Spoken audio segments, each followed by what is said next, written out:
From the founding of New China to before the reform and opening up, 1949 to 1978, China relied on its unique political, economic, and social systems to create an original social security system that conforms to the national conditions and the laws of social undertakings.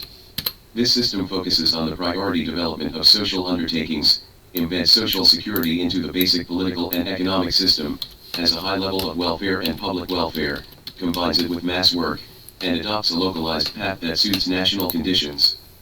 Social security during this period not only effectively guaranteed the economic takeoff of New China, but also greatly improved the level of human resources, enhanced social unity, and laid a solid foundation for reform and opening up. The beneficial historical experience in it is also worth continuing in the new era. Carry forward. 1. The process and logic of the establishment of the social security system in the first 30 years of New China. After the Industrial Revolution in the West, a free market economic system led by capital and based on a free labor market was first established, and social security was established after the differentiation and impact of the free market economy on society were fully manifested. Different from the path of the major capitalist countries in the West, New China has established a comprehensive social security system covering a wide range of categories at the initial stage of economic development. The term social security was not used at that time, but since the founding of New China, a corresponding system with the function of social security as it is called today has been established. Although the system is low-level, it has surpassed the path of developing the market economy first and then establishing social security in Western countries, avoided the huge social costs in the early stages of economic development, and embarked on a path of simultaneous social and economic development. Achieved a substantial leap in the level of human resources. 1. Background and logic. The establishment of the social security system in New China stems from at least two logics. On the one hand, it is due to the purpose of the Communist Party of China and the logic of the socialist system. In the critique of the Gotha program, Marx proposed that the reserve fund or insurance fund used to deal with accidents, natural disasters, etc., schools, healthcare facilities, and funds for people who are incapable of working, etc., should be included in the labor income. Deductions are made prior to distribution. That is to say, social security expenditure not only takes priority over secondary distribution, but should even take priority over primary distribution, labor income. 1. Solving the alienation of labor brought about by capitalism through social security is a high degree of consensus among socialists in various countries too. The Communist Party of China won the revolutionary victory with the bloody support of the people. Therefore, from the very beginning of the founding of the People's Republic of China, improving people's lives was the focus of economic and social policies. Mao Zedong said, "If we cannot improve the lives of workers and the lives of ordinary people, then we will not be able to maintain the political power." 3. Socialist society. What is socialism without engaging in social collective welfare? 4. At the same time, Mao Zedong also believed that workers' welfare must be resolved in line with the actual economic situation, not too low, but absolutely not too high, so as to trap oneself in a passive position. 5. The focus of our benevolent government should be on the construction of heavy industry. To build, we need funds. Therefore, although people's lives need to be improved, they cannot be improved much at the moment. 6. Another aspect is the logic of starting modernization. In essence, the logic of socialism is consistent with the logic of starting modernization. The Chinese have been pursuing modernization since 1840, but they have been defeated repeatedly. One of the reasons that is easily overlooked is the collapse of society and the low level of human development. The economic foundation of the old Chinese small-scale peasant economy and the disorganized social foundation created three obstacles to modernization. First, it was difficult to concentrate limited resources on basic industries and other sectors that urgently needed priority development. If resources are forcibly taken from the countryside, a large number of small farmers will go bankrupt. Second, the rural areas lack the necessary guarantees for survival, thus lacking the purchasing power of industrial products, and it is impossible to provide a sufficient domestic market for the industry. The third is the low level of human resources. More than 80% of the population is illiterate, the enrollment rate of school-age children is only 20%, the average life expectancy is about 35 years old, and the infant mortality rate exceeds 20%. These indicators are equivalent to the level of Western Europe in the early 19th century. Known as the sick man of East Asia, it is impossible to produce a team of qualified industrial workers, and it also affects the vitality and spiritual outlook of the entire country. Development economics believes that if a backward agricultural country wants to start modern economic growth, it must increase savings and investment on a large scale in a short period of time and accelerate capital formation aid. Therefore, New China must solve such problems at the same time, not only to achieve large-scale capital accumulation, but also to improve people's living standards, and to continuously improve the level of human resources. The establishment of the social security system in the first 30 years of New China is the inevitable result of this historical logic. 2. Economic system with social security function. A particularity of the social security system in New China is that under the planned economy, the distinction between economic policy and social policy is not obvious, and many economic policies themselves have the function of social security, which belong to the invisible social security system and policy.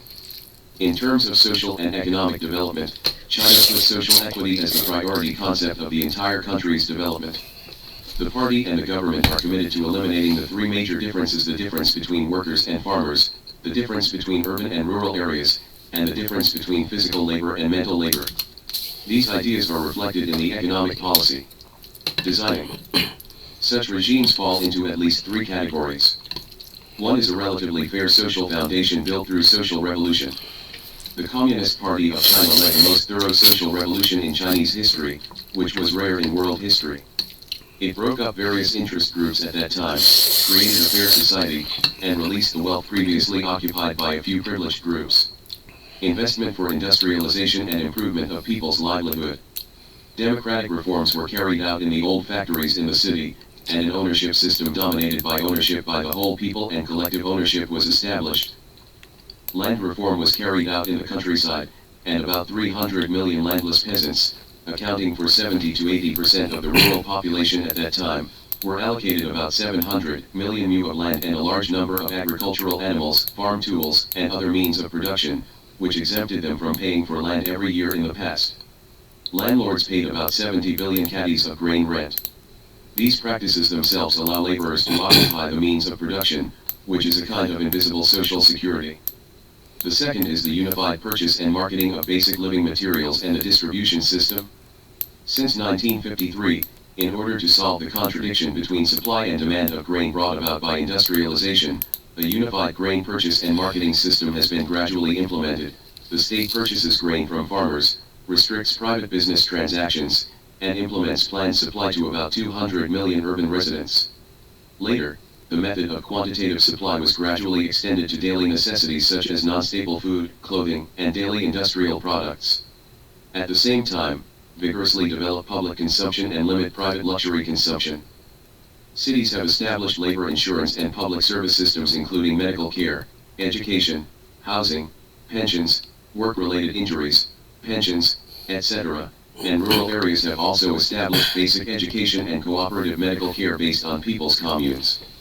Insured households and other security systems provide citizens with medical, educational, and housing services at low cost or free of charge. The purpose of these practices is to reduce the cost of social security, relieve the worries and uncertainties of urban and rural residents, maximize the accumulation of funds required for heavy industry construction, and avoid the huge social costs that other countries in the world paid in the early stages of industrialization. The third is to rely on the universal employment and distribution system of the public sector of the economy. In the early days of the founding of the People's Republic of my country, an urban economy with public ownership as the main body was established, and the People's Commune system was established in the countryside in the late 1950s and early 1960s.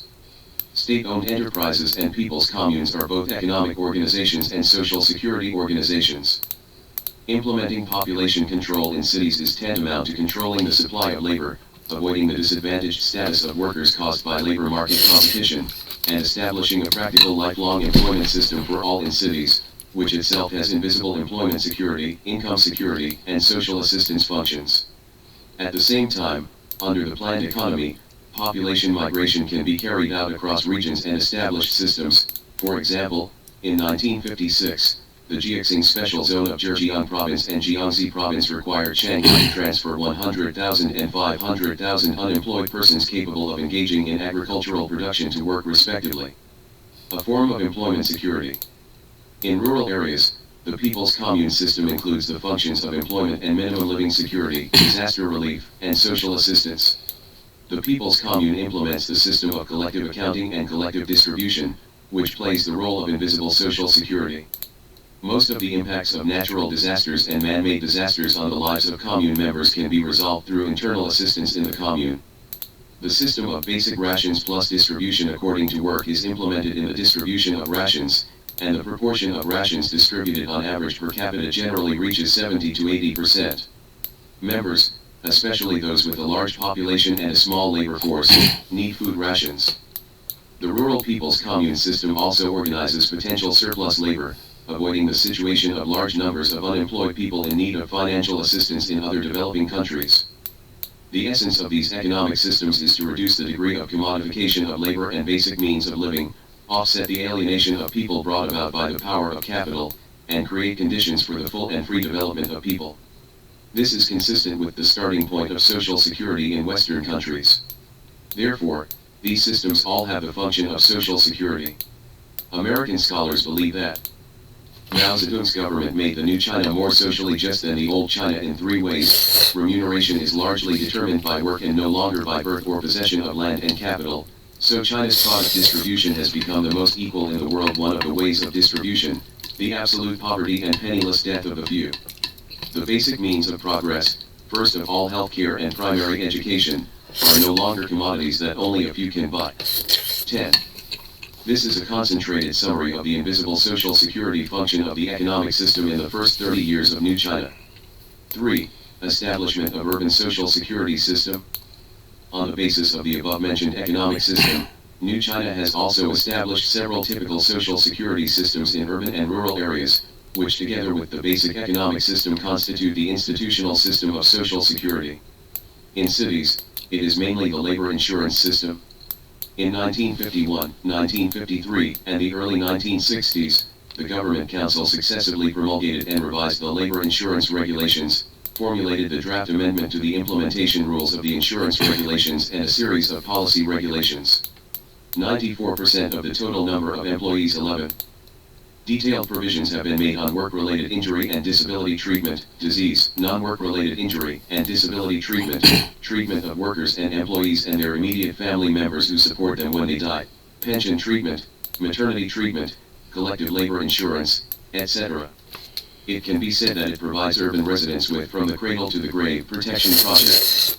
At the same time, the social allowance system and employee welfare subsidy system have been widely implemented in enterprises and institutions, providing urban residents with various basic living subsidies and various welfare facilities, and creating various types of cultural welfare facilities. In terms of medical care, a public-funded medical system covering cadres of state organs and public institutions and a labor insurance medical system covering urban workers and their families have been established. Labor insurance medical funds come from the cost of enterprises and profit commissions. By the end of the 1970s, public medical care has guaranteed about 30 million urban workers, and together with beneficiary family members, the total beneficiary population has reached about 50 million. The beneficiary population of labor insurance medical care has exceeded 200 million. 12. 4. Improvement of the rural social security system. The Rural People's Commune system has generally provided food rations and basic living guarantees for poor peasant households. In addition to the basic system of the People's Commune, special social security systems such as social disaster relief, social relief, the 5 guarantee system, social special care and cooperative medical security have also been established.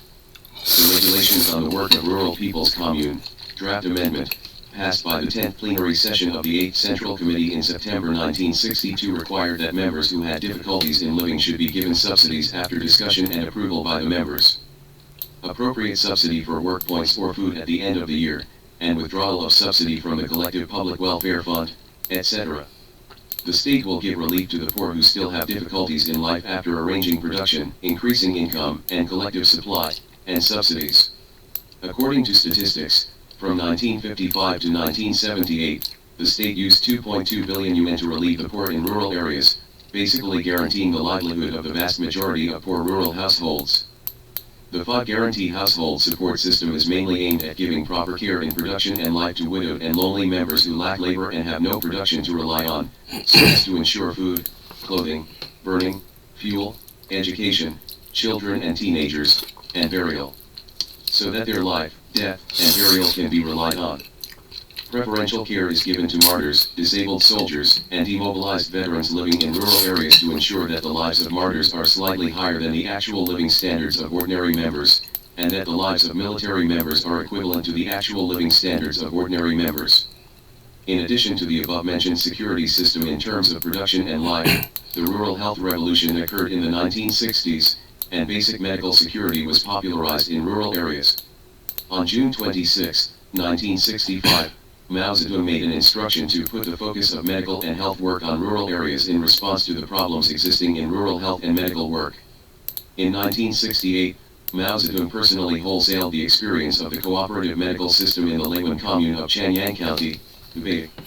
The government began to guide and support the rural cooperative medical system and the barefoot doctor system.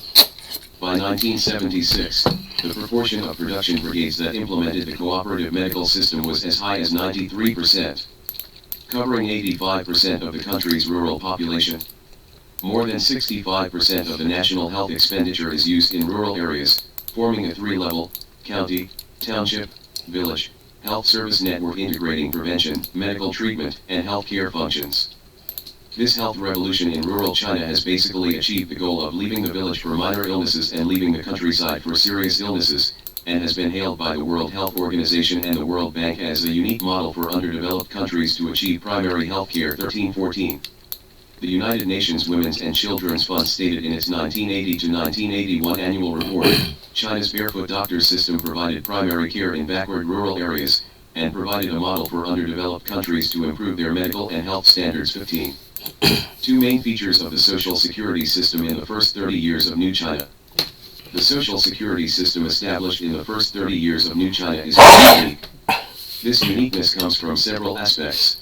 From the perspective of the guiding ideology of establishing social security, it is based on Marxist political economy and economic status to lay the foundation for its living security, and advocate the universal participation of laborers, rather than a unilateral provision of security services by the state. From the perspective of the establishment stage and process, China established a low-level, wide coverage in the early days of modern economic growth. Instead of realizing the Industrial Revolution first and then establishing social security when the formal sector is dominated by employment as in the West, the starting point of social security is to start modernization and make social security a driving force for economic and social development, rather than establishing social security as in the West. In that way, the damage to society caused by capital expansion can be compensated afterwards. From the perspective of system design, social security in the early days of New China was integrated with the basic economic and political systems, rather than establishing a social security system that was relatively independent of economic policies. The design makes full use of China's institutional advantages, and adopts technical routes and management methods that are in line with national conditions and development levels. 1. Adhering to the priority development of social undertakings combined with transforming society and shaping new socialists. In Old China, the sick man of East Asia not only refers to a poor physique, but also a manifestation of national spiritual numbness and ignorance, social collapse, weak governance, and lack of faith.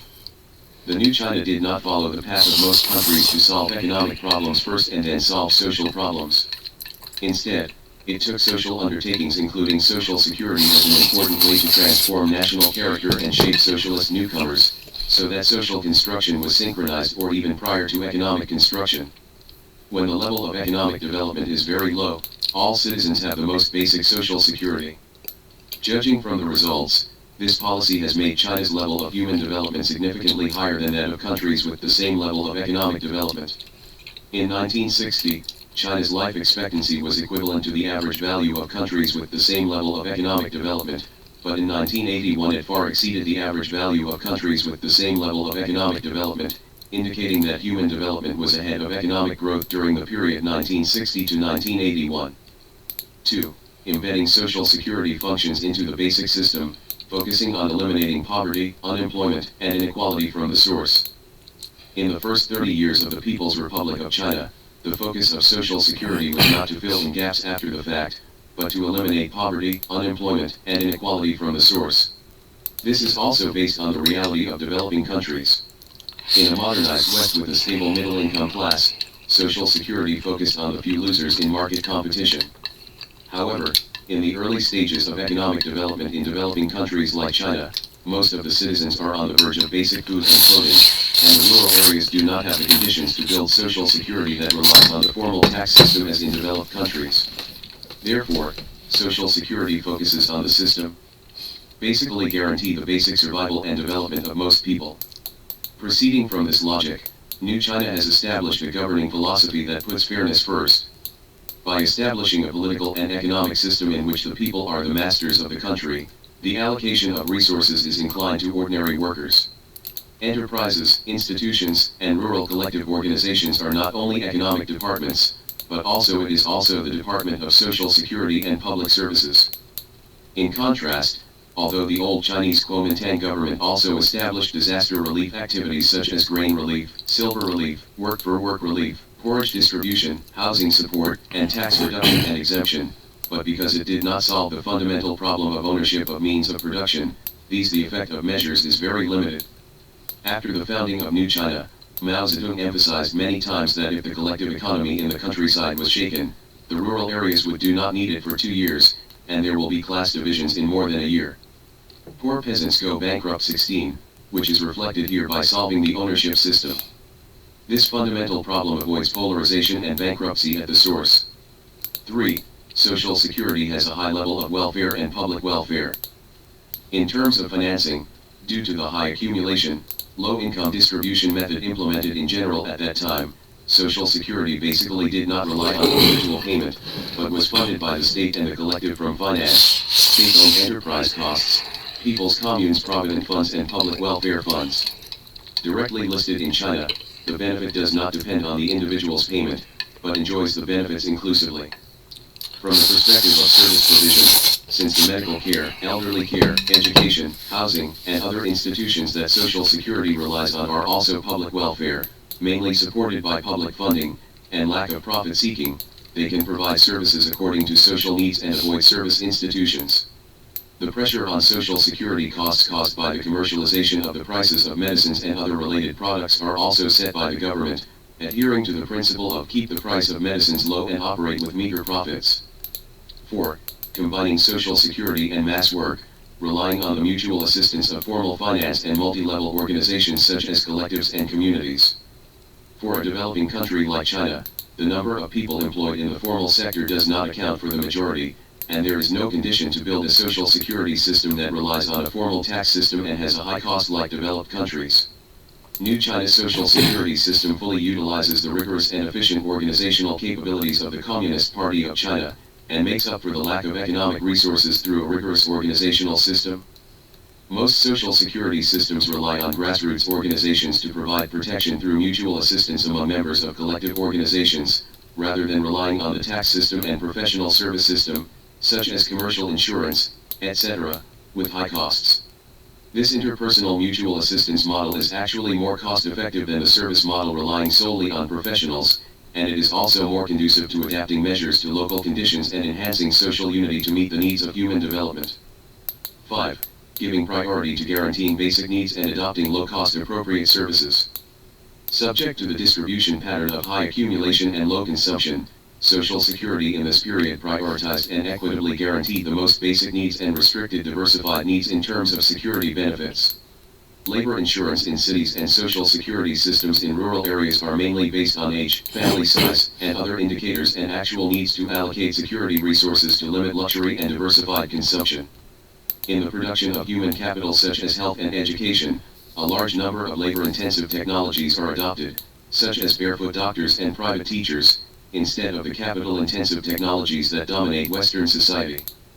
Based on China's experience, Amartya Sen, a Nobel laureate in economics, pointed out that medical care and education are extremely labor-intensive social services, and their relative prices and costs are relatively low in poor countries. Poor countries require less money than rich countries to provide services that rich countries cost far more to provide. 3. Evaluation of Social Security system in the first 30 years of New China. 1. Achievements, influences, and deficiencies. In the first 30 years of the People's Republic of China, basic Social Security was popularized at a very low level of economic development, which reduced the cost of residents' survival and economic operation, made it possible to concentrate resources for industrialization, and also achieved a rapid increase in the level of human capital, to prepare abundant high-quality labor force for economic development. First, it effectively served the strategy of prioritizing the development of heavy industry and started economic growth. By popularizing low-cost basic social security and public services, New China has met the people's basic needs in terms of life, housing, education, medical care, and elderly care, greatly reducing the uncertainty of people's lives and the cost of economic operation, allowing the concentration of resources. The strategy of high accumulation and low consumption for industrialization became possible, which not only solved the problem of how to concentrate resources to start industrialization, that had not been solved by the late Qing dynasty and the Kuomintang government, but also surpassed the polarization, genocide, and overseas colonization that appeared in the early days of most Western countries. The road of accumulating primitive capital in other ways, the society has maintained stability, and there have been no social crises such as large-scale unemployment, famine, and turmoil. It is a faster and lower-cost path to industrialization. Second, the level of human resources has been greatly improved. The average life expectancy in China increased from 35 years before 1949 to 68 years in 1980, and the infant mortality rate decreased from about 250 per thousand in 1950 to less than 50 per thousand in 1981, an improvement faster than that of India and Mexico combined. In the 18 years from 1960 to 1977, India's infant mortality rate fell at an average annual rate of 1.6%. In Mexico, it was at an average annual rate of 2.2%, and in China, during the 24 years from 1958 to 1981, its infant mortality rate declined at an average annual rate of 3.5%. Due to the improvement of social security, industrial workers can concentrate on improving the level of human capital and become a third-world country with first-world human capital, forming a labor force with large quantity, good quality, and low cost. Third, it has effectively promoted social equity, social solidarity, and women's liberation. The establishment of the social security system in New China has won the support of the majority of employees. The employees generally reflect that socialism is good, and there is labor insurance for life, old age, sickness, and death, which has completely changed the old China. Insurance is likened to the land that farmers get in the land reform. The New China presents a completely different social style from the old China. The whole society has a united, positive and upward mental outlook, which has become the spiritual motivation to inspire people to struggle under the conditions of material scarcity. The improvement of social security is also conducive to reducing women's burden in the family, improving women's status, and promoting women's liberation. From 1968 to 1979, my country's total fertility rate dropped from 6.45 to 2.27, making households pay more attention to their children's education investment. Realize the comprehensive improvement of population quality. Fourth, explore the effective management system and operating mechanism. Although the social security in this period was combined with the planned economy and low level, some of the systems and mechanisms were explored from reality and conformed to the general laws of social security, which has enlightenment for us to build a social security system. For example, under the system of labor insurance medical care and rural cooperative medical care, in order to control medical costs, the principle of putting prevention first, establishing a three-level medical service network in urban and rural areas and strictly implementing the system of first visit at the grassroots level, especially labor insurance medical care and cooperative medical care. The system design has realized the integration of fundraisers and service providers. The labor insurance medical fund is paid by the enterprise, and the cooperative medical fund comes from the public welfare fund of the commune. Barefoot doctors are not only in charge of money, but also in charge of providing services. This has realized unity of responsibilities and rights. Some of these goals have not been realized today, and they are worthy of reference in deepening social security reform today. Fifth, it created the foundation and premise for reform and opening up. Before the reform and opening up, China's national health and education levels rose significantly, and the fertility rate dropped sharply. The accumulated human capital made a significant contribution to the economic growth after the reform and opening up. 17. Amartya Sen, an Indian Nobel laureate in economics, commented, China's achievements in education, healthcare, land reform, and social change before the reform have made great positive contributions to the achievements after the reform. High life expectancy and other related achievements, as well as firm support for economic expansion based on market reforms. 18. In the early days of reform and opening up, the urban labor insurance system was still operating effectively in state-owned and collectively owned enterprises. The costs of medical care, education, and housing were relatively low, and enterprises could hire workers at lower wages, thus forming the so-called low labor cost advantage. These are the dividends left by the Social Security before the reform and opening up. At the same time, it should be noted that the Social Security system in this period was established on the basis of a very low level of economic development after all, and was restricted by the need to concentrate efforts to achieve industrialization at that time, so the system still had many shortcomings. One is the institutional division of urban and rural areas. The main direction of financial investment is urban Social Security, while rural areas still mainly rely on the mutual assistance and cooperation of collective organizations, and the treatment gap between urban and rural residents is relatively large. The second is to restrict labor mobility. Social Security is highly dependent on work units, and labor mobility is not high. Third, the level of guarantee and management is uneven, which affects the effect of guarantee to a certain extent. The financing channels are relatively simple, the level of financing is not high, and the level of management is not high. In some units, there are problems such as improper guarantee, waste of guarantee funds, and cotters who eat more and occupy more. Some effective practices have not yet formed a stable system. These defects determine that the system cannot adapt to new situations such as the improvement of living standards, aging population, labor market mobility, and diversification of ownership after entering the market economy stage. 2. Carry forward the beneficial historical experience. At present, Social Security is still a shortboard in my country's economic and social development. Improving Social Security is an important part of people's better life in the new era.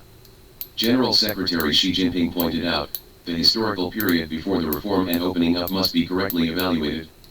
The historical period after the reform and opening up cannot be used to negate the historical period before the reform and opening up, nor can the historical period before the reform and opening up be used to negate the historical period after the reform and opening up. 19. The new era of socialism with Chinese characteristics is the inheritance and development of the common experience of the two periods before and after the reform and opening up. In the field of Social Security, there was relatively rich experience before the reform and opening up, and it still has reference value today. First, Social Security is an engine of economic growth, not a burden. Before the reform and opening up, my country's Social Security not only did not become a burden on the country, but instead effectively served economic growth and became a driving force for economic growth. At present, my country is facing the task of regathering the driving force of economic growth. Due to the imperfect Social Security, it is not conducive to stimulating innovation of enterprises and individuals, expanding domestic demand. Stable Social Security and fair income distribution are conducive to stabilizing residents' expectations, increasing consumption, resolving overcapacity, improving the level of human capital, and providing talent reserves for building an innovative country. Improving Social Security should be regarded as a key factor in promoting economic growth and social development. A strategic choice for overall progress. Second, China's basic socialist system is fully capable of providing people with a high level of Social Security while avoiding welfare traps. The experience before the reform and opening up and the experience of other socialist countries show that in socialist countries, public ownership of the means of production is implemented, laborers are in a relatively favorable position in the distribution, and the socialist public service system and social welfare are mainly composed of public welfare organizations. Institutional commitments can provide basic and fair universal services to all people, which are conducive to avoiding the welfare trap of Western countries and providing people with a higher level of Social Security.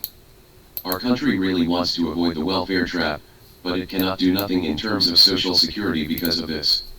Instead, we must give full play to the advantages of the socialist system, make an overall design of social welfare, and build a social welfare system with appropriate cost and fairness. Let the results of reform be shared by the people, and effectively implement the people-centered development philosophy. Third, we must take the road of localized Social Security that suits the national conditions. In the early days of New China, an original and localized Social Security road was established. Since the reform and opening up, my country's Social Security construction has fully absorbed the experience of Social Security in Western countries, but at the same time, we must also realize that Western Social Security is based on the foundation of private ownership society. With the intensification of the basic contradictions of capitalism after the financial crisis, The model of alleviating social conflicts by relying on massive welfare investment also encounters challenges. In this case, localized resources must be fully tapped. For example, by strengthening the role of grassroots organizations, strengthen the role of collective mutual assistance in the fields of primary health care and elderly care, explore the role of enterprises and institutions in social security under the conditions of a market economy, adopt a technical route that is in line with national conditions, make full use of my country's the latecomer advantage of information technology, the effect of improving security, etc. Fourth, we must give full play to China's political advantages to promote social security reform. The improvement of the social security system in the first 30 years of New China benefited from the personal promotion of Mao Zedong and other leaders and the efficient execution of the party and government system. At present, my country's party and government cadres still need to further enhance their emphasis on social security. Further efforts need to be made in strengthening leadership, cadre allocation, incentives, and team building. Social development should be included in the assessment indicators of local party committees and governments. Important indicators can be set as one vote veto. Strengthen the team building of the Social Security Department, and form an atmosphere in the whole party where you chase after each other to catch up with social undertakings.